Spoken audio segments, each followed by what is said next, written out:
기쁨 오네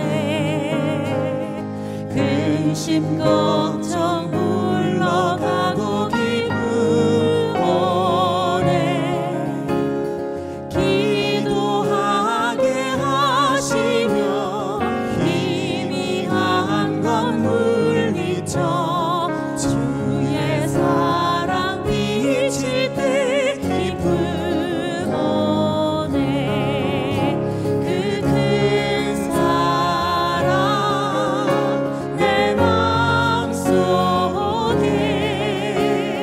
충만하게 비칠 때 찬송하네 그 큰 사랑 내 마음속에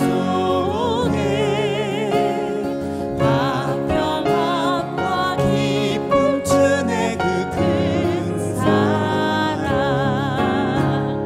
주의 사랑 비칠 때에 이 세상은 아름답고 활기차게 다 변하네 화평 주게 내 영혼 영광스러운 새 생명 다시 찾게 되었네 그 큰 사랑 그 큰 사랑 내 마음속에 충만하게 비칠 때에 찬송하네 그 큰 사랑 내 마음속에 화평함과 기쁨 주네 그 큰 사랑 주의 사랑 비칠 때에 이 세상은 어둠 슬픔 중한 짐이 다 사라져 우리들의 가는 길 밝히 비춰주시며 복을 받게 하시네 그 큰 사랑에 그 큰 사랑 내 마음속에 충만하게 비칠 때에 찬송하네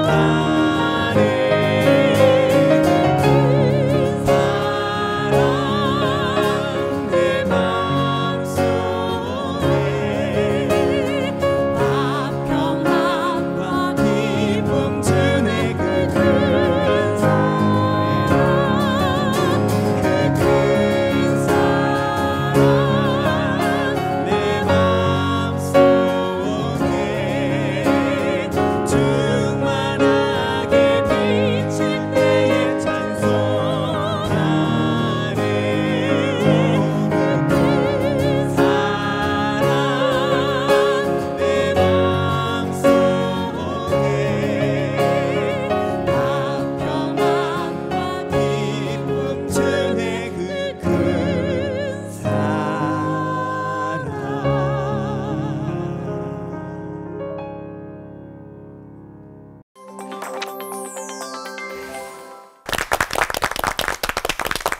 성경을 읽다 보면은 같은 요절인데도 다르게 해석하는 경우가 있는데요. 오늘 주제 그 대표적인 요절 중에 하나입니다. 바로 고린도전서 7장 8절에 나오는 사도 바울의 그 유명한 말씀. 나와 같이 그냥 지내는 것이 좋으니라. 같은 요절 다르게 보기 시리즈 두 번째 시간으로 준비했습니다. 네, 아주 귀한 시간인 것 같은데요. 이 구절은 나처럼 홀로, 그러니까 이제 결혼하지 말고 그냥 솔로로 지내는 게 좋아 라고 그런 뜻에서 이렇게 비혼주의자들의 요절 그런 별명이 있는 말씀이더라고요. 네. 천하의 사도 바울도 그랬는데 하면서 결혼 못하는 핑계 대신 이 구절을 내세우는 사람 꼭 있더라고요. 그러니까 그게 그 뉘앙스가 참 알쏭달쏭하거든요. 결혼을 해도 좋고 안 해도 좋다 이런 의미로 이렇게 받아들여서 대체 어떻게 하라는 건지 그래서 합리화하기 좋았던 요절이 아닌가 싶어요. 근데 아무튼 바울은 결혼을 안 하지 않았나요? 요즘처럼 결혼을 늦게 하고 안 하는 시대를 혹시 예견한 말씀이 아닌가 싶거든요. 그래서 이 말씀을 따르고픈 형제 자매들이 참 많을 것 같아요. 목사님 좀 답 좀 부탁드립니다.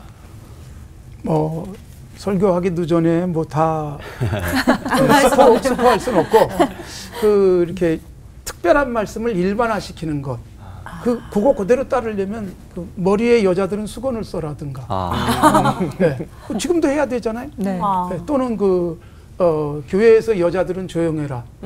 이런 부분들을 일반화시킬 수 없는 것. 그런 생각을 좀 하면서 오늘 주제를 좀 풀어야 될 것 같은데요. 네.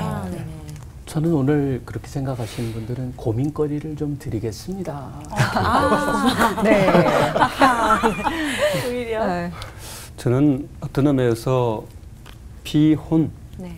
나는 정말 결혼하고 싶지만 정말 결혼할 여건이 안 돼서 힘겨워하는 청년 세대 또 비혼도 많다라고 생각돼요.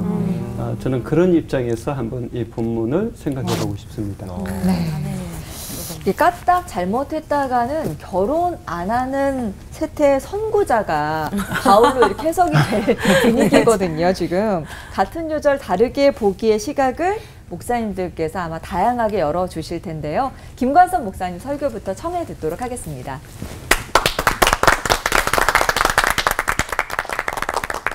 우리가 성경을 1189장 창세기부터 시작해가지고 요한계시록까지 어느 한 장만 붙들거나 어떤 한 편만 매달리면서 그게 전부인 양 오해하는 경향들이 많습니다. 창세기를 읽으면서 요한계시록을 이해해야 훨씬 더 적절하게 해석이 되어지고 마태복음을 읽을 때 이사야 선지자를 통해서 또 적절하게 해석이 되어지는 것입니다. 어떤 한 구절만 붙들고 이것이 전부인 양 착각하는 것은 굉장히 위험하지요.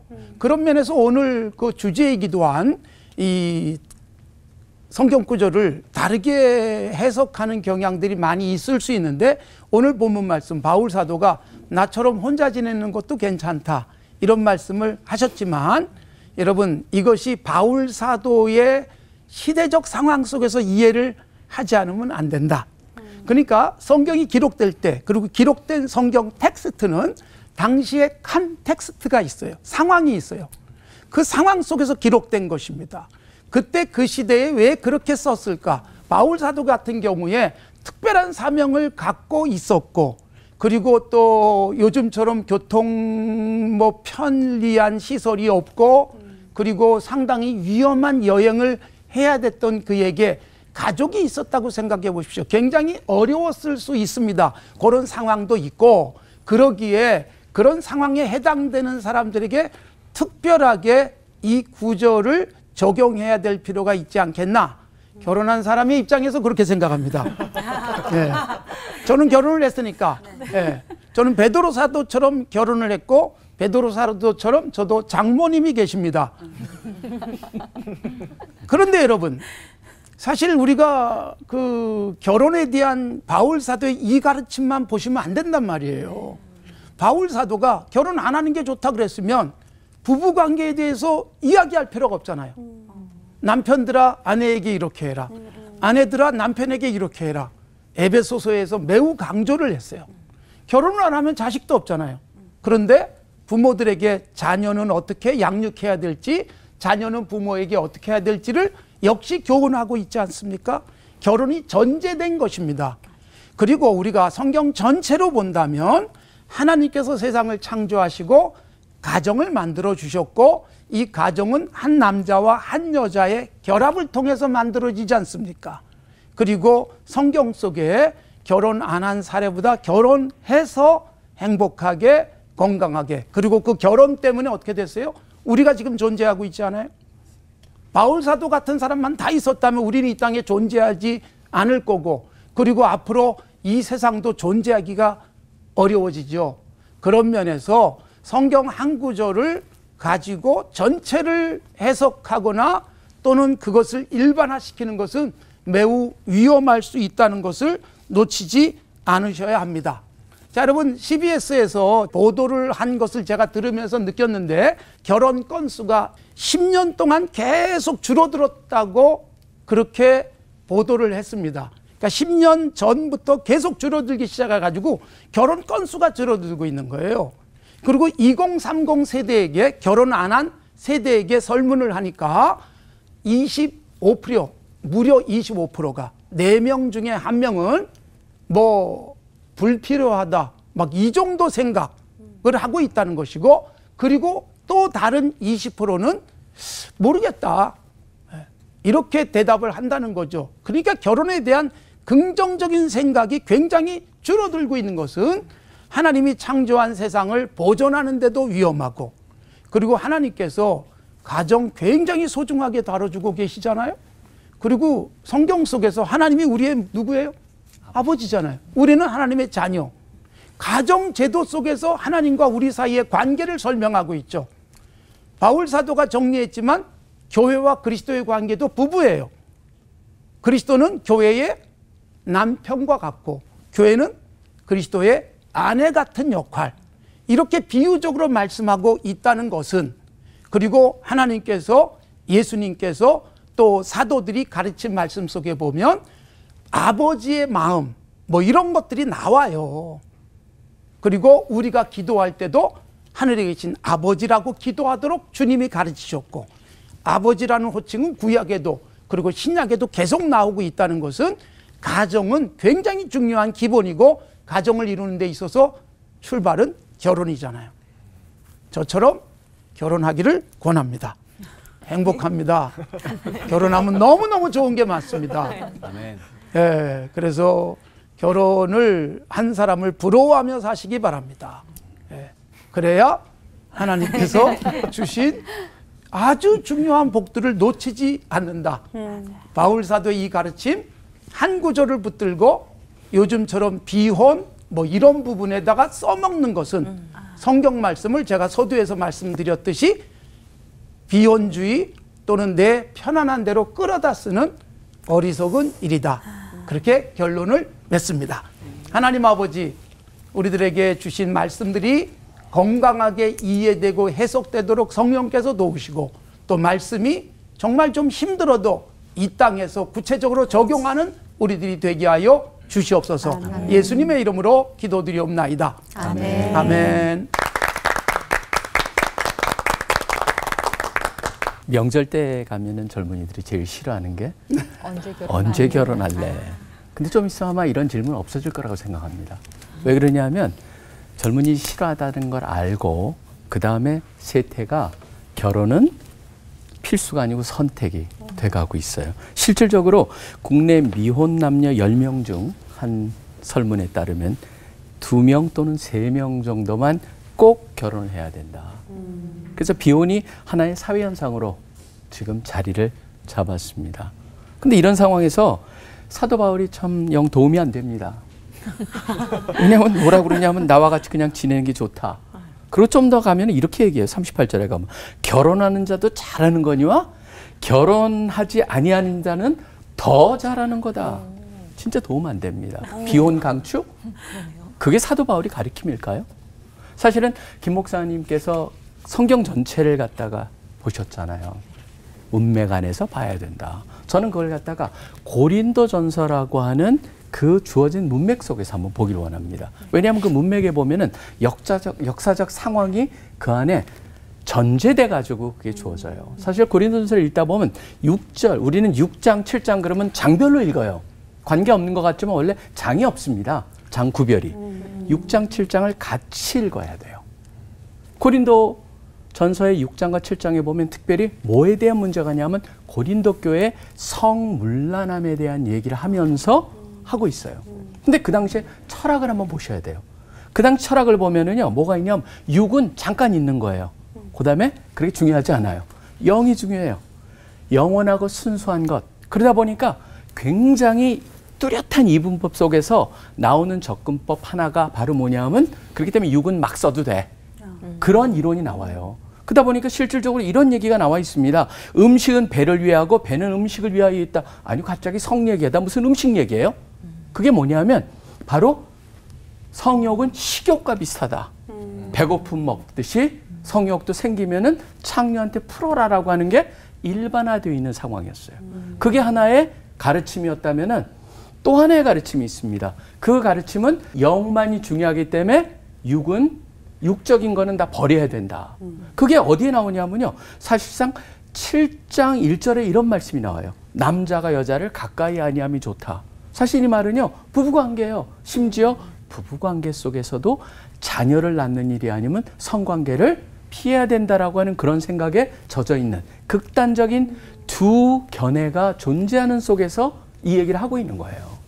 그 속에서 남녀의 그 성적인 관계에 대해서 사도 바울은요 분명하게 얘기합니다.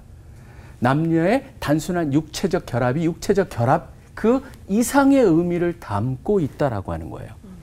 그러면서 특별히 이 얘기를 왜 하냐면은 만약에 비혼을 하는 사람이라면 이걸 잘 들어야 됩니다. 6장 18절에 뭐냐면 단어 하나를 쓰는데 그 단어가 우리 성경에는 음행이라고 되어 있습니다. 거기에 쓰이는 헬러 단어가 포르네이아, 그래서 포르노그래피라고 하는 포르노를 얘기하는 것 같은데 사실은 여기에 담겨있는 원래 의미가 뭐냐면요. 결혼이라는 관계 외에 이루어지는 모든 성행위를 음행이라고 말하는 거예요. 그러니까 만약에 비혼을 얘기한다면 사도 바울 같이 관계 전혀 거기에서 깨끗하게 유지하는 그게 전제입니다. 그 다음에 두 번째 또 하나 봐야 될 게 있습니다. 사회적 통념인데요. 결혼하지 아니하는 사람은 없었어요. 우리도 옛날에 그랬습니다. 결혼은 선택이 아니에요. 다 필수예요. 당연한 거예요. 남자나 여자건 개인적으로 존재할 수가 없습니다. 집안으로, 가족으로, 부족으로 어떤 그 속에서만 존재할 수가 있는 거예요. 실제로 결혼 안 한 사람을 뭐라고 합니까? 팔자가 사나운 사람이라고 했어요. 우리가 그랬어요. 그게 뭔가 예외적인 거였어요. 그래서 재밌는 건 뭐냐면 남자가 죽었어요. 이혼을 했거나 그래서 여자가 혼자 됐을 때는 뭘 권했냐면 로마 시대에서는 무조건 결혼해라. 그래서 2년의 기간을 줬어요. 어거스토는. 2년을 주면서 혼자 살잖아요. 그럼 그 다음에 벌금이 나와요. 그러니까 결혼을 시키거나 왜냐하면 결혼하지 아니한 그곳에서 떠나가지고 개인적으로 존재할 수가 없는 상황이었다는 걸 잘 기억하셔야 됩니다. 그런 속에서 기독교는 굉장히 놀라운 일을 한 거예요. 로드니 스타크라고 하는 역사학자가 있습니다. 그 사람이 그런 상황 속에서 교회가 부흥할 수 있었던, 발흥할 수 있었던 가장 중요한 이유 중에 하나가 뭐냐면 과부들을 굉장히 후대했어요. 그래서 디모데전서 5장에 보면은 그런 사람을 존대하라라고 되어 있어요. 굉장히 특별한 거였습니다. 그렇기 때문에 지금 잘 보셔야 되는 거는 비혼이라고 하는 사도 바울의 그 말은 그 당시의 사회 통념을 완전히 역행하는 혁명적인 사고였다라고 하는 거예요. 그렇기 때문에 제일 중요한 건 그 당시에 역행할 수 있는 결국은 꼭 개인이 존재한다라고 하는 것 어느 부족이나 가족이 돼야지만 그 사람의 소망이 있다? 아니죠. 기독교는 뭡니까? 새로운 가족이 하나님을 믿을 때 생겨요. 그게 뭐냐면 바로 희망의 소망의 대상이 바뀌어버렸다는 거예요. 저는 이 속에서 우리 믿는 사람들이 한번 도전적인 질문을 던져보길 원해요. 세태를 쫓아서 살 거냐? 아니면 그 가운데서 어떤 것이 과연 기독교인으로서 혁명적인 생각일까?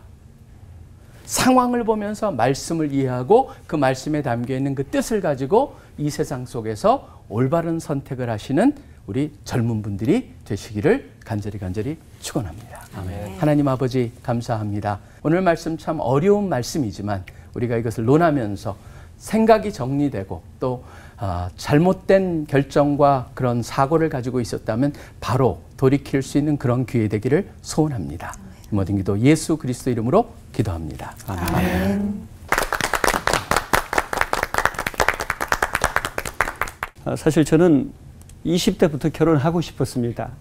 그러나 실제 제가 결혼하게 된 것은 40이 되어갈 무렵에서야 가까스로 했습니다. 이유는 여러 가지가 있습니다. 첫째, 저희 집은 아버님이 일찍 돌아가시고 6남매가 각각 자기 책임을 져야 되는데 저는 저 스스로 살 집을 구하기는 아주 어려웠습니다. 제가 그 당시 받는 사례비, 월급이라고 하죠. 그것이 110만 원 정도였기 때문에 결혼을 한다고 해도 책임지기가 어려웠습니다.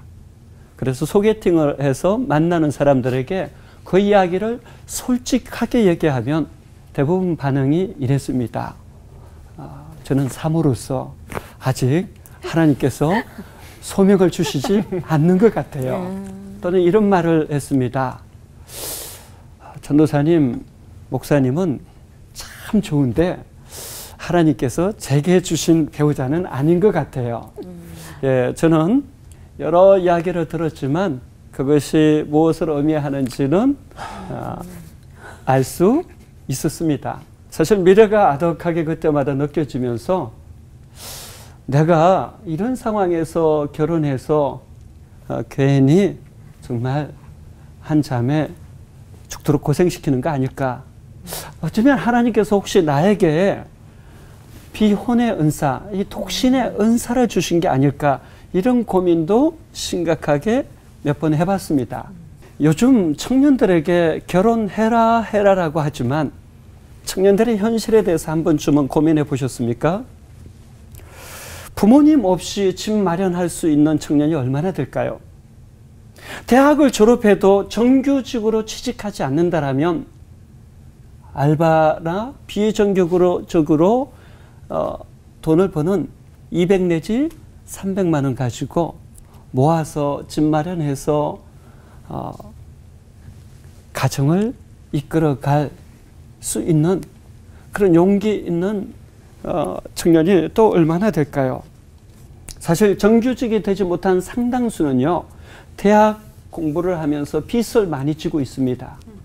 그래서 빚 가운데 걸어 다녀야 되는데 그것이 아니라 세상의 빚 가운데서 허덕이면서 빚을 간신히 갚습니다. 물론 부모님이 다 갚아줄 수 있다면 문제가 되지 않지만 많은 청년들, 또 지방에서 서울로 온 청년들 같은 경우는요, 대반이 그런 어려움을 경험하면서 살아가고 있습니다.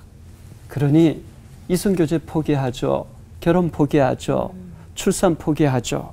심지어 직장도 포기하고 꿈과 미래도 포기하고 모든 걸 포기하는 M4 세대라고까지 표현하고 있지 않습니까? 안타까운 것은 청년들은 결혼하고 싶은 청년들이 더 많습니다. 비혼이라고 하는데요, 결혼하고 싶지 않다라기보다 상황과 현실이 그렇게 결혼에 대한 두려움을 심어주는 경우가 많습니다. 그래서 나처럼 살 바에는 나는 결혼하지 않고 이 어려움을 물려주고 싶지 않다. 이것이 청년들의 속마음인 경우가 너무나 많다라는 것을 우리는 기억해야 합니다. 그렇다면 저는 이렇게 제안하고 싶어요. 정말 청년들을 그렇게 사랑하고 결혼에 관심이 많으신 분이 있다라면 교회 안에서 신혼부부라면 전세 파격적으로 50%에 드립니다. 월세 파격적으로 3분의 1가에 드립니다. 이런 운동이 한국교회에서 일어난다면 어떨까라는 사실 상상도 해보았습니다. 그러나 정말 중요한 것은 사실은 결혼하지 않는 것은 소명이 있는 경우에, 은사가 있는 경우에는 그것이 맞습니다. 사도 바울 같은 경우 이렇게 쓸 수 있었던 것은 저는 그렇게 생각해요. 1년 365일 출장 다닙니다. 왜요? 해외 선교 때문에. 그러면 가정을 사실은 지키기 쉽지는 않을 것입니다. 그와 같이 소명 따라 또 은사 따라서 비혼일 수 있습니다. 당당해야 됩니다. 자신감 있게 하나님 안에 정체성을 가지고 살아가는 것 저는 필요하다고 생각합니다. 그래서 저는 이 시대의 청년들에게 말하고 싶어요. 너무나 힘든 시대에 꼭 결혼할 필요 있습니까? 라고 말하는 청년들에게 백지장도 맞들면 낫다. 콩 한 쪽도 나눠 먹으면 된다. 좀 이런 용기를 가지고 그래도 시대와 상황을 넘어서라고 권하고 싶습니다. 성경 전체적인 맥락 속에서 결혼하는 것이 좋다. 이것이 저는 참 좋다라고 생각합니다. 그런데 동시에 바울처럼 소명이 있고 은사가 있다라면 결혼하지 않아도 좋다. 그러나 당당하라 말하고 싶습니다. 그래서 여러분이 결혼하든지 결혼하지 않든지 하나님의 영광을 위해서 살아가시는 여러분 되시고, 또 그런 청년들이 있다면 주변에서 응원하고 격려해 주셨으면 좋겠습니다. 기도하겠습니다. 아버지 하나님, 결혼을 하기를 원하는 청년들이 있다라면 주님의 크신 은혜를 부어주셔서 돕는 배필을 만나게 하여 주시고, 또 비혼으로 소명과 은사가 있다라면 하나님 정체성을 분명히 주셔서 하나님 나라 위해서 더욱 귀히 쓰임받게 하여 주옵소서. 예수님의 이름으로 기도하옵나이다. 아멘.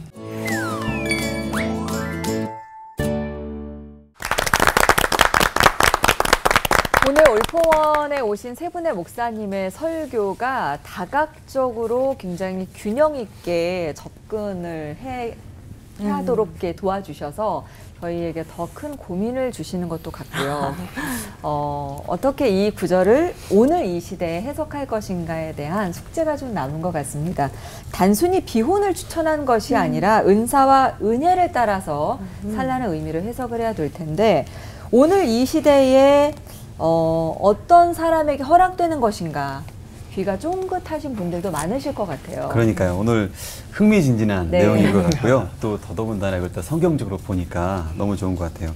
고린도전서에서 바울이 한 말씀을 보면은 결혼을 해도 좋고 안 해도 좋다고 하는데, 이런 시대상을 아까 이렇게 말씀해 주신 너무 흥미진진했거든요. 네, 그래서 첫째로 하면 좋은 건 누구였고, 또 둘째 안 하면 더 잘하는 거다라고 한 것은 누구에게 해당되는 건지, 왜 그렇게 말씀하셨는지 분명하게 한번 짚어주시면 너무 감사할 것 같습니다. 다시 한 번만 꼭 말씀을 한번 먼저 보고 돌아오겠습니다. 왜냐하면 말씀의 원리를 찾아야 되니까. 여기서 우리가 잊지 말아야 될 거는 7장 40절 같은 경우는 사도 바울이 이런 얘기합니다. 자신의 뜻이다. 하나님의 또는 예수 그리스도의 가르침이다라고 하기보다는 자신의 뜻이라고 하는 얘기를 하면서, 오직 너희로 하여금 이치에 합당하게 하여 흐트러짐이 없이 주를 섬기게 하려 함이라. 그리고 또 예수님도 사실 마태복음 19장에서 고자 얘기를 하면서, 거기서 고자는 그냥 다른 이유보다는 스스로 선택한 고자는, 여기에 보면 천국을 위하여 스스로 선택한, 그러니까 결혼을 안 하는 사람 같은 경우에는 천국을 위하여라고 하는 그게 있거든요. 사도 바울도 생각하기에 하지 않으면 좋을 사람이라고 생각한 사람은 주님의 나라를 위해서, 그 사역을 위해서 그것이 가장 올인하겠다라고 하는 사람은 안 하는 게 좋다라고 하는데, 전제가 전체 속에서는 지금 저는 그걸 고민을 해야 될 것 같아요. 왜냐하면 그 비혼족 중에 조사를 해보면은 자기는 혼자 살면서 연애는 하고 싶다라고 하는 게 굉장히 높아요. 그러니까 이제 그런 사람들한테는 고민해야 될 게, 사도 바울은 전혀 그걸 권한 건 아니에요. 그러네요. 사도 바울은 절대 음행이라고 하는 포르네이라는 단어를 통해서 만약 그것을 참지 못하면 결혼해라 라고 되어 있거든요. 그러니까 저는 결혼할 사람은 대부분이라고 생각해요. 왜냐하면 지금 이 시대가 너무 유혹이 많아요. 그렇기 때문에 그 유혹 속에서 깨끗하게 살기가 너무 힘들기 때문에 저는 꼭 결혼을 하는 게 대부분일 것이고, 결혼을 안 해도 좋은 사람은 진짜 그것을 갖다가 이겨낼 수 있고, 오직 하나님의 말씀 전하거나 하나님의 나라를 위해서 나는 절대적으로 살겠다라고 하는 그런 분들이 해야 되지 않을까. 사실은 이 말씀을 적용하는 데 있어서 조심해야 되지 않겠나, 좀 그렇게 생각합니다. 결혼 안 하고도 정말 끝까지 행복할 수 있다라고 자신을 할 수 있는 사람이 얼마나 될까. 지금은 그렇게 생각을 하지만 그런 사람들에게는 결혼 안 하고 가는 것도 괜찮다라고 생각할지 모르지만, 어느 순간 그런 부분들이 때로는 자기를 더 힘들게 할 수도 있지 않을까. 그래서 성경적으로는 그냥 기본 원칙을 지키는 게 가장 좋지 않을까. 특별한 사례는 정말 특별한 사람에게만 좋은 것일 수 있다. 정말 특별한 사람에게 좋은 것이지, 특별하지 않은데 특별하게 살려고 하면 그 자체가 굉장한 짐이 되고, 그 신앙이나 사명이 나를 짓눌러서 행복하지 않을 수 있잖아요. 혼자 살면서도 끝까지 행복할 수 있는 사람 얼마나 될까? 이런 고민을 혼자 안 살아봐서 잘 모르겠지만 그런 생각을 좀 합니다. 네. 혼자 오랜 시간을 보낸 저로서는 사실 저는 결혼을 할 수만 있거든 때를 따라 빨리 하는 것이 좋다라고 생각합니다. 대부분 독신의 은사가 없으면 좀 부족해도 같이 마음을 모은다면 삶의 여러 문제들을 같이 더불어서 헤쳐나가는 것이 좋지 않을까 이런 생각을 하는데요. 그러나 분명 독신의 은사가 또 있는 분들이 있습니다. 예를 들면 예레미야 선지자 같은 경우죠. 예레미야 선지자는 하나님께서 아내를 두지 말고 자녀도 두지 말라고 말씀하셨거든요. 근데 왜 그랬을까요? 예레미야는 사실 이스라엘이 멸망할 무렵에 멸망을 끊임없이 선포해야 되는 소명을 받은 선지자였습니다. 그러니까 그 인생 자체가 고통이고 고난이고 고독으로 점철되어 있어요. 그렇기 때문에 하나님께서 저는 예레미야에게는 그 특별한 부르심의 자리에 두셨다라고 생각해요. 그러니까 약간은 예외적인 케이스죠. 대부분의 선지자들은 결혼을 했습니다. 그러나 예레미야에게는 하나님께서 마지막 그 세대를 위한 선지자로서 민족의 멸망을 선포해야 되는 고통스러운 상황 가운데 세울 수밖에 없었기 때문에 그런 경우에는 가정을 두지 않고 사역을 감당하게 했어요. 그렇게 저는 은사와 은혜가 있으면 오케이. 만약에 그렇지 않다면 때를 따라서 오히려 하나님의 은혜를 구하면서 부족하더라도 하라라고 권하고 싶습니다. 네. 바울을 통해서 기록된 결혼에 관한 말씀은 옳다 그르다의 문제로 볼 것이 아니라 무엇이 유익한가, 그리고 우리를 향한 하나님의 계획과 명령이라는 관점에서 살펴볼 필요가 있구나 생각이 되는데요. 그러니까 유익과 명령 사이에서 어떻게 나를 향한 하나님의 뜻을 분별해야 될까? 우리 크리스천들이 요즘 이 고민에 흔들릴 것 같습니다. 네, 그래서 꽉 잡아드릴 질문을 준비했습니다. 결혼이냐 독신의 은사냐 분별의 영을 구하며 드리는 질문 타임. 네, 일단 그 성경을 읽는 안목부터 좀 질문을 드려봐야 될 것 같아요. 김관성 목사님께. 오늘 이 말씀처럼 대립되는 것 같은 구절을 만나면 어떻게 해석을 하고 이해하는 게 좋을까? 다른 구절들을 통해서 얘기를 해주시면 더 좋을 것 같고요. 성경의 모든 이 세세한 구절들을 다 하나님 말씀으로 여겨서 적용을 하고 이러는 게 맞는지도 궁금합니다. 바울 사도의 경우는 사실 굉장히 사적인 이야기들을 서신에 쓰기도 해요. 네. 그런 건 뭐 디모데에게 부탁하면서 내 겉옷 좀 갖다 줘 뭐 이런 거.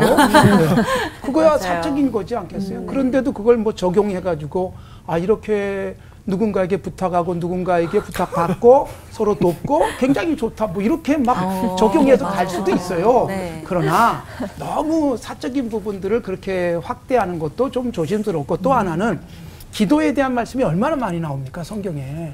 그런데 이쪽 구절을 보면 무조건 믿고 구하면 다 주실 것 같잖아요. 그런데 또 다른 구절을 가면 기도에도 안 주시는 게 있어요. 그러니까 전체적으로 잘 그 균형 잡힌 성경 해석이 필요한 것이죠. 구하면 다 주시는 게 아니라 구하지만 안 주시는 게 있고, 구하지만 허락하지 않는 게 있고, 구하지 않았는데도 주시기도 하고, 구했더니 더 좋은 것 주셔서 구한 그것은 아니지만 훨씬 좋은 것을 받아 누리기도 하잖아요. 그래서 성경 전체를 제가 아까 말씀드리면서도 했지만 서로 그 기도에 대한 전체적인 가르침을 좀 정리를 했을 때 이렇게 하는 것이 정말 적절한 기도구나 라고 그 흩어진 구슬들을 하나로 꿰는 것, 이게 성경을 제대로 보는 지혜가 아닐까 싶습니다. 현실적인 질문 한번 드려보도록 하겠습니다. 우리 이상감 목사님께 드려볼 건데, 그 결혼을 하고자 한다면 내 배우자를 어떻게 알 수 있을지가 좀 궁금하고. 정말 현실적이네요. 네, 네, 정말 유일한 총각. 네. 그런 진짜 네. 유일한 생각인데, 또 비혼의 은사와 은혜가 내게 있는지 알 수 있는 방법이 있을까요? 혹시 저처럼 정말로 너무너무 결혼하고 싶은데 혹시나 비혼의 은사가 있다면 어떻게 해야 되는지 정말 궁금합니다. 일단 너무너무 결혼하고 싶어 하는 걸로 봐서는 독신의 은사는 절대 없습니다. 안심하셔도 돼요. 다행이다. 그러면 몇 가지를 생각해 볼 수가 있겠죠. 저는 배우자를 어떻게 알 수 있는가라고 할 때 성경에서 배우자를 돕는 배필이라는 것 속에서 발견하는데, 첫째는 내가 그 사람을 만나면 서로 상호 의존하고 상호 책임지면서 끊임없이 서로를 하나님 안에서 완성시켜 가고자 하는 그런 의지가 있는가. 서로를 점점 만나면 만날수록 완성시켜 갈 수 있다라는 것은 하나님 보시기에 참 좋잖아요. 또 두 번째는 내가 그 사람을 만나면, 그 형제, 그 자매를 만나면 내가 더 좋은 사람이 되고 싶어요. 그래서 내가 끊임없이 성장하고 성숙해 가는 것을 발견합니다. 근데 내가 그 사람을 만나면 이게 넘지 말아야 될 선을 계속 넘고 욕구, 욕망, 욕심만 추구하면서 책임은 지지 않는, 자꾸 엉뚱한 길로 자꾸 빠지고 있다라면 그때 철저하게 선긋기를 할 필요가 있는 거죠. 왜냐하면 만나면 만날수록 자꾸 나쁜 남자, 나쁜 여자로 점점 돼간다라면 그건 하나님의 뜻이 아닌 게 분명하다라고 생각해요. 세 번째는 저는 매력이라고 생각해요. 대부분의 사람들이 사실은 결혼이 늦어지는 이유 중에 하나는 정말 매력을 느껴야 되거든요.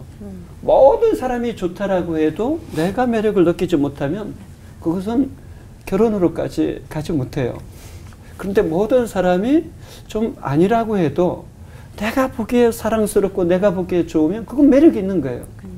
그러니까 매력이 있어야 결혼까지 가는 거죠. 저는 끝으로 역시 하나님의 이끄심이 있다라고 생각해요. 그러니까 우리가 정말 기도하고 하나님의 인도함을 구할 때 하나님께서 아담을 하와에게 이끌어 가셨듯이 우리 형제를 어떤 자매에게, 어떤 자매를 어떤 형제에게 이끄심이 분명히 있다라고 생각해요. 근데 이 이끄심을 또 분별하는 문제가 있는 거예요. 이것을 사실 하나님 앞에 정말 친밀한 관계 속에 있으면 더 잘 알 수 있을 것이고, 하나님과 인격적이고 친밀한 관계가 너무 빈약하다라면 아무리 이끄셔도 잘 못 느끼겠죠. 그냥 이 네 가지를 가지고 하나님 앞에서 고민해 본다라면 바로 그 형제, 바로 그 자매를 만나리라 생각합니다. 응원합니다. 파이팅. 결혼을 위해 가장 오래 기도하신 분의 네. 조언이었습니다. 네, 맞네요. 네. 또 다음 질문은 청년 사역을 하고 계시는 우리 박성민 목사님께 질문 드려보고 싶습니다. 이 문제들에 대해서 정말 많은 상담을 하셨을 것 같아요. 목사님도 바울처럼 비혼이었다면 더 크고 많은 일을 할 수 있겠다라고 생각하신 적이 있으셨는지, 또 반대로 바울도 못한 일을 내가 가정을 가졌기 때문에 할 수 있었다라고 하시는 일이 있으셨는지 궁금합니다. 첫 번째 질문은 무지 쉬워요. 그런 적 없습니다. 그러실 줄 알았어요. 그러실 줄 알았어요. 네, 사실은 돕는 배필이라는 그 히브리 단어가 에젤, 그래서 그게 사실 엘리에셀이라고 하는 모세의 아들 이름에 들어가요. 하나님이 나의 돕는 분이다. 근데 사실은 하나님께서 돕는 배필을 만드셨는데 그게 남자와 여자, 남자한테 여자만 그런 적용되는 게 아니고, 사실 사도 바울의 가르침에 보면은 고린도서 6장 16절에 얘기를 하면서 창녀랑 하나가 되는, 한 육체가 되는 게 성경에 보면은 뭐를 갖다 그게 위험함을 얘기하면서 그 다음에 연속적으로 바로 한 몸이 되게 했다, 한 육체가 되게 했다, 그 말이 나오거든요. 그러니까 사도 바울은 거기서 얘기하고자 하는 게 뭐냐면 바로 남녀의 결혼을 통해서 하나됨 속에는 하나님의 특별한 신비가 담겨 있다는 것이죠. 그 신비 중에 하나가 뭐냐면 그 서로의 부족함을 채워가고, 누구나 그렇습니다. 완성품이 아니죠. 네. 지금도 우리는 하나님께서 만들어 놓으신 것으로 향하고 있잖아요. 스스로가 찾아갈 수도 있겠지만 저는 제 아내를 통해서 제가 그쪽으로 가는데 아내가 참 도움을 많이 줘요. 그래서 제가 하나가 되었다라고 하는 그 안에 담겨 있는 건 뭐냐면은 저를 진정 볼 수 있고, 그래서 뭘 갖다 딱 어떤 상황에서 결론을 내가지고 이렇게 선택하려고 그럴 때 제 생각도 뛰지만 동시에 뭐가 뜨냐면 아내라면 이럴 거야. 그 생각이 동시에 같이 떠요. 그렇기 때문에 저는 결혼을 통해서 오히려 저는 하나님의 사역을 하는 데 있어서 늘 감사하게 여기고 제 부족함을 오히려 채워주고 제가 완성품을 향해서 가는 그 길을 아내가 많이 진짜 도움이 되고, 저도 제 아내도 그렇게 느꼈으면 좋겠는지 아직 안 물어봤어요. 근데 이제 서로한테 그런 것을 만들어가는 그러한 그 여행이라고 할까요? 인생 여행의 동반자. 그렇기 때문에 참 저는 좋은 것 같고 꼭 필요하다. 오늘 모신 세 분의 목사님이 사실 다 이렇게 부인에게 정말 이렇게 정성과 애정을 다 쏟으시는 맞아요. 세 분의 목사님이시기 때문에 질문을 아까 드릴 분이 없었던 것 같아요. 네네. 네, 다 맞아요. 아니라고 하실 분들이십니다. 맞습니다. 네. 자, 하나님께서는 인류를 지으시고 생육하고 번성하라고 첫 번째 교회인 가정을 주셨는데, 만약 지금 이렇게 가정이 줄어들고 또 다른 형태의 가정이 많아진다면 앞으로 우리 사회와 우리 교회는 어떻게 변해갈까 상상이 잘 안 되는데 비혼이 점점 많아지는 추세라서 조금 걱정이 됩니다. 네, 목사님들 오늘 말씀 들어보니까 저도 우리 아이들이 이 다음에 커서 결혼 안 한다고 하면 어떻게 해야 될까? 에이, 그러진 않겠지. 하고 싶어 하겠지. 라는 생각도 막 오고 가는 생각이 들어요. 사도 바울이 21세기 대한민국의 비혼을 선택하는 사람들에게 메시지를 던진다면 어떤 메시지를 던지실까라는 궁금증이 생겼고요. 또 젊은이들도 귀 기울일 만한 혁명적인 메시지가 될 수 있을까요? 목사님들께서 어떤 권면을 주실지 말씀 부탁드리겠습니다. 계산을 해보니까 결혼을 하고 산 기간보다 혼자 산 기간이 조금 더 길더라고요. 네. 그러니까 혼자 살던 기간이 훨씬 더 조금 더 길다. 네. 그런데 그 결혼하고 난 다음에 결혼 전에 즉 혼자 살던 때에 있었던 고민거리들이 사라지고 훨씬 더 많은 행복과 기쁨이 있었어요.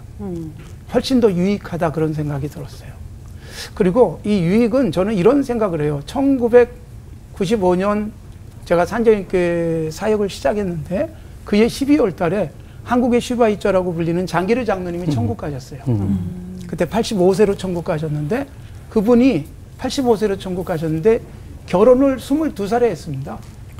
그러니까 경성의전을 졸업하자마자 바로 김봉숙 여사랑 결혼을 하고 22살에 결혼했지만 그리고 나서 1950년 12월에 월남하셨어요. 그 국군들이 그 후퇴할 때 그 외과 의사였기 때문에 그 앰뷸런스를 타고 내려오셨을 때 둘째 아들만 데리고 내려왔거든요. 그래서 김봉숙 여사랑 1950년 12월 달에 헤어지고 1995년 12월 25일 날 천국 가실 때까지 한 번도 못 만나셨어요. 그런데 그분은 45년 동안 한 번도 못 만나고 사셨지만 삶이 균형 잡혔고 삶 속에서 그리스도의 사랑을 실천할 수 있었고 그리고 수많은 아픔과 고통 속에 있는 사람들을 어루만질 수 있는 힘이 바로 그 결혼해서 북녘 땅에 두고 온 아내에 대한 사랑, 그분을 그리워하는 마음, 이런 것들이 온전히 이 땅에 어렵고 힘든 사람에게 쏟아 부었어요. 그래서 이런 말씀을 하세요. 내가 북한에 두고 온 5명의 자녀들이 있는데 그들을 내가 돌보지 못하기 때문에 이 땅에서 어렵고 힘든 사람을 내가 돌봐주면 북한에 두고 온 내 아내와 자녀들은 하늘아버지께서 돌봐주실 것이다. 그런 간절한 소망 가지고 45년을 홀로 사셨어요. 네. 북한의 아내를 그리워하면서 이 녹음 테이프 보내주고 편지 주고받으면서. 그러니까 제가 참 그분을 통해서도 굉장히 감동받는 건 뭐냐 하면 결혼해서 아내가 지금 같이 보진 못하지만 아내가 살아있다는 것만으로도 굉장한 힘이 되더라는 거예요. 그리고 혼자 살아가면서 더 가치 있는 일을 할 수 있는 에너지가 되더라. 그래서 혹시 결혼하고 후회할지언정 하고 후회하십시오. 그런데 후회할 일은 없다. 그 말씀을 앞에서 제가 드린 것입니다. 근데 저는 21세기에 사도 바울이 와가지고 메시지를 던진다면은 과연 그 당시의 메시지랑 동일한 메시지일까? 비혼 강추라고 하는 물음표에 보면은 짝대기 쫙 걸어서 나는 강추하지 않겠다. 왜 그러냐면은 지금의 비혼의 이유를 물을 것 같아요. 맞아요. 그 이유가 바로 뭐냐면 거기에는 지극히 경제적인 요소가 참 많아요. 그게 좀 가슴 아프죠. 아까 우리 뭐 이 목사님도 말씀하셨다시피 어떻게든지 그들의 경제적인 요소를 교회가 도울 수 있고 도울 수 있는 크리스천들이 있으면 참 좋겠죠. 그게 되어져야 되지만 그 이유 때문에 결혼이라는 걸 일단 접는다라고 하는 건 참 안타까운 거예요. 왜냐하면 결혼을 하게 되면은 그 아내와의 관계 속에서도 그렇지만 원래 결혼이라는 단어가 영어로 하면 matrimony라고 그러잖아요. matrimony라는 그 단어 자체에 메테르라고 하는 그 어머니라는 말이 담겨 있어요. 때문에 결혼은 자녀를 낳는다라는 게 이미 담겨 있는 거거든요. 자녀를 낳아보면은 뭘 느끼냐면 하나님의 우리를 향한 사랑을 저는 간접적으로 참 많이 느껴요. 그냥 단순한 개념적인 것이 아니고 경험적으로. 그렇기 때문에 그 우리가 놓칠 수 있는 너무나 많은 것이 결혼을 통해서 이해가 된다. 예수님의 그 신부 사랑, 그래서 아내 사랑, 그런 것들 저는 느끼게 되고 하나님의 우리 사랑을 아버지와 자녀 사랑을 통해서도 느끼게 되기 때문에 사도 바울이 21세기에 들어와서 혁명적인 메시지를 한다면은 하나님을 의지하고 하나님의 뜻을 쫓는 상황이라면은 저는 이런 상황에서 걱정하지 말고 하나님을 의지하고 도전해. 그렇게 얘기할 것 같습니다. 저는 21세기의 사도 바울이 오셔서 청년들을 향해서 말씀을 하신다라면 얘들아 나처럼 홀로 지내는 게 좋아하는 것에 대해서 너희들이 문자적으로 얽매인 것을 보니까 너무 안타깝다 이렇게 말할 것 같아요. 왜냐하면 나는 그것이 하나님이 주신 은사와 소명을 따라서 살라는 의미로 줬는데 그것이 너희에게 결혼을 향해서 나아가는데 오히려 걸림돌로 작용을 하는 것을 보면 나는 너무 마음이 아프다. 이것이 첫 번째 말을 할 것 같고요. 두 번째는 이런 말을 할 것 같아요. 내가 오늘 너희들이 살아가는 환경을 보니까 혼전, 임신, 낙태, 혼전 동거 여러 쾌락을 위해서 이 시대가 흘러가는 상황 속에서 너희 얼마나 살기 힘드니? 그 속에서 예수님을 믿는 사람으로 산다라는 것 정말 쉬운 일 아니다. 그런데 너희가 하나님을 사랑하는 마음으로 그 실험을 하는 자체가 귀하다. 때로는 넘어지지만 다시 회개하고 하나님 앞에 똑바르게 서려고 실험하는 것 자체가 귀하다. 라고 말할 것 같아요. 세 번째 이런 메시지를 전할 것 같아요. 나는 너희들이 정말 욕구를 이길 수 없다라면 최대한 빨리 결혼하는 것이 좋다라고 생각한다. 그리고 너희들이 독신으로 살든지 결혼하든지 어떤 상황에도 그것은 하나님의 영광을 추구한다라면 좋다라고 생각한다. 그런데 나처럼 1년 365일 선교를 해외 출장만 다닌다면 결혼에 대해서 나처럼 혼자 있는 게 좋다라고 생각한다. 그런데 만약에 내가 사랑하는 형제 베드로처럼 그냥 이스라엘에서 계속 목회하면서 어쩌다 가끔 출장을 간다라면 가정을 세우고 자녀를 태어나게 하고 그것을 통해서 많은 사람들로 하여금 가정의 아름다움을 경험하게 하고 하나님을 사랑하는 사람들의 가정이 어떠함을 세상 가운데 보여줄 수 있다라면 그것은 굉장한 축복이라고 생각한다. 그리고 끝으로 시대가 소유로 또 부명예 권력으로 결혼을 한다라고 생각하지만 아니다. 정말 사랑한다라면 하나님의 백성들은 결혼할 수 있다. 사랑은 모든 것을 이기기 때문이다. 너희 안에 세상이 주는 두려움을 사랑에는 두려움이 없기 때문에 그 사랑으로 넘어서는 것을 세상 가운데 나는 보여주었으면 좋겠다. 아마 이런 메시지 전하지 않았을까 그냥 혼자 상상해 보았습니다. 네. 이 한 구절을 가지고 우리가 이렇게 정말 치열하게 붙들고 고민하고 기도하는 마음으로 오늘 방송을 하고 있는데요. 허투루 쓰인 게 없다는 성경성 말씀이 우리에게 오늘 정말 유익이 되고 많은 젊은이들에게 용기와 도전이 되는 그런 시간이 됐으면 좋겠다 하는 생각을 해보게 됐습니다. 오늘 받은 은혜를 한마디씩 정리하면서 마칠 텐데요. 나처럼 홀로 지내는 것이 좋다? 이 말씀은 나에게 우리에게 한마디로 네모다. 뭘 넣으실까요? 김 목사님. 저부터 할까요? 네. 동전의 양면. 한쪽 면만 갖고 동전이 되지 않습니다. 뭐 지폐도 한쪽 면 뭐 아주 정교하게 잘라가지고 뭐 두 장 쓸 수 없잖아요. 마찬가지로 하나님이 주신 말씀들 우리가 양면성 가지고 있는 것을 한쪽으로 치우치지 않는 균형이 중요하다. 이 구절도 그런 생각이 반드시 필요하다. 네. 저는 딱딱하고 커다란 눈깔 사탕이다. 그렇기 때문에 한 번에 깨먹으려고 그러면 이빨 상하고 그다음에 삼키려고 그래도 목에 걸린다. 네. 그러니까 서서히 녹여가지고 담겨있는 의미를 발견하라는 의미에서 딱딱하고 커다란 눈깔 사탕. 네. 그렇게 하겠습니다. 저는 코끼리 만지기라고 생각합니다. 네. 어떤 사람은 코를 만지고 코끼리는 어떻다라고 말하고 어떤 사람은 다리를 만지고 각각 자기가 만지고 본 부분만 가지고 말하지만 결국은 전체를 본 하나님의 말씀 안에서 해석해내고 또 나의 상황 속에서 같이 해석해내는 그것이 필요하지 않을까 싶어요. 네.